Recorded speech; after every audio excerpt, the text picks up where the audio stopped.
Hello. I came across this little article in the Daily Telegraph. Well, actually the Sunday Telegraph, but who cares? And it says here, Watchdog accused of infantilizing. That word keeps coming up. I have such a lot of trouble with it as well. Anyway, public by call to avoid Latin and French words. Information Commissioner's Office tells staff to avoid using phrases like quid pro quo in case they confuse or alienate readers. Now, I hadn't heard, incredibly enough, of the Information Commissioner's Office, which is the ICO, and so I looked it up. And this is exactly the point I'm making, really, because if you don't know what something is, you look it up. We have Google nowadays. It's so easy to get information. Anyway, the Information Commissioner's Office upholds information rights in the public interest, promoting openness by public bodies and data privacy for individuals. ICO is an executive non-departmental public body sponsored by the Department for Digital Culture, Media and Sport. Do you know what? It's not doing its job, because what it has become in many ways is an agent of censorship.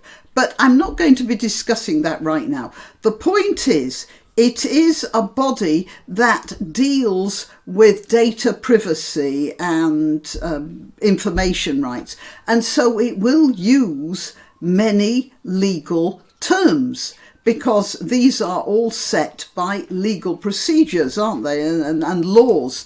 And laws tend to use Latin because they encapsulate, the point about Latin is it encapsulates a long concept in just a couple of words.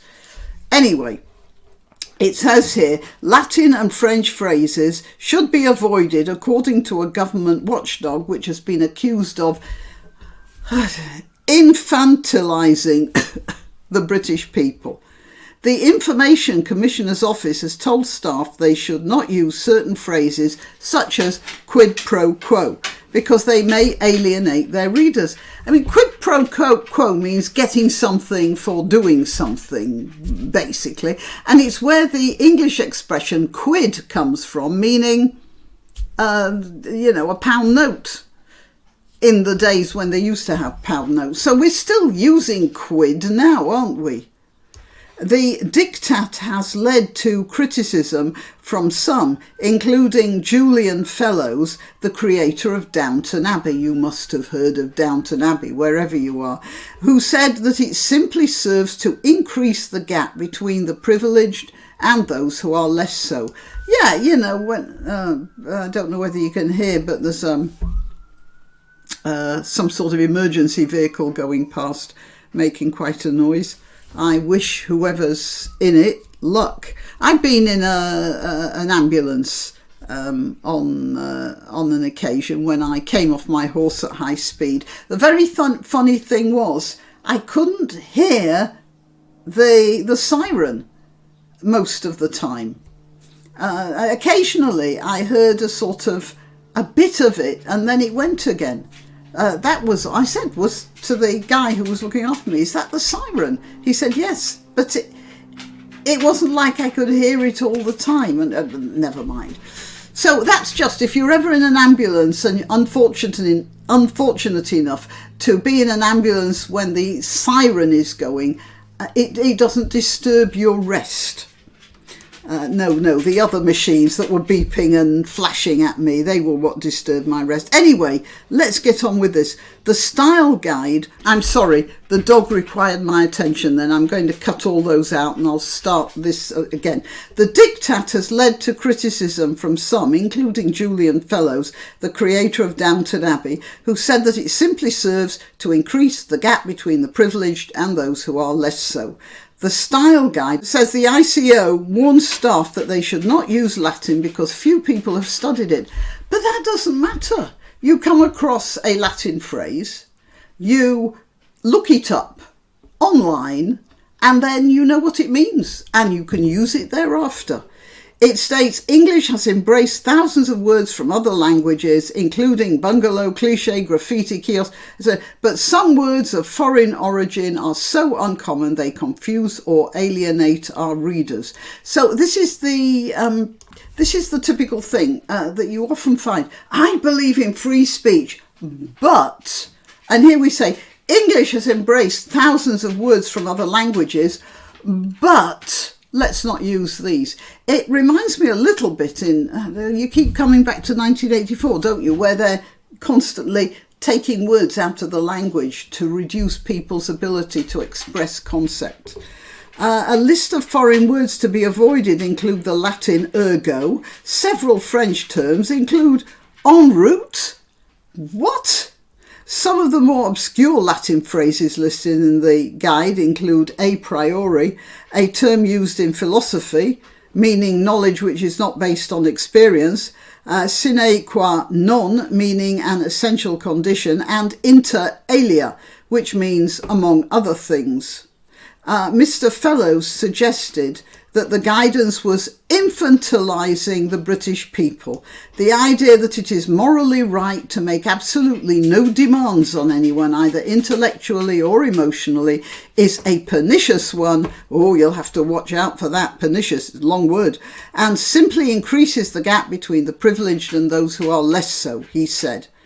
A spokesman for ICO said, we avoid using foreign words in our writing as some words are uncommon and may alienate our readers. Alienate's a long word as well, by the way. How about just put their backs up or irritate them or make them feel bad, innit? You could do that. Okay. So I have decided to give a little bit of a talk using some Latin, and for the benefit of those who might not understand it, I'm putting a translation underneath, so don't get worried, okay? So we look at this article here and we think that right now the world's going to hell in a handbasket, don't we? Oh tempora, oh mores.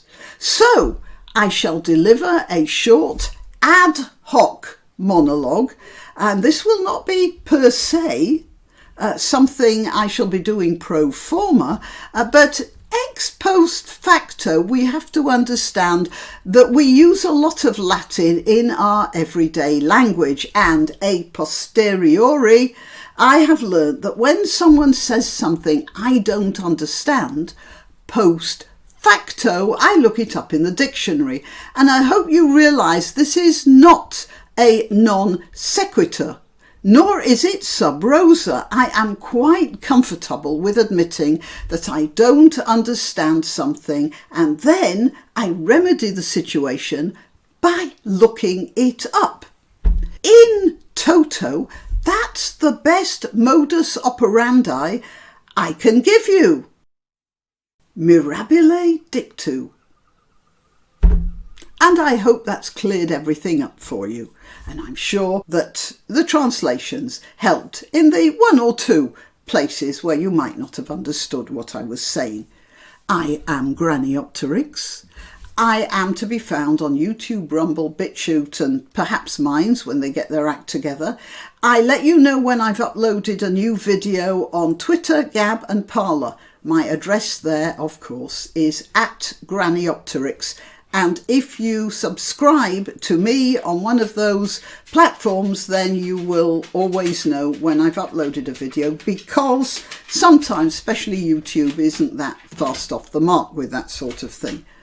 Okay, dog is back again.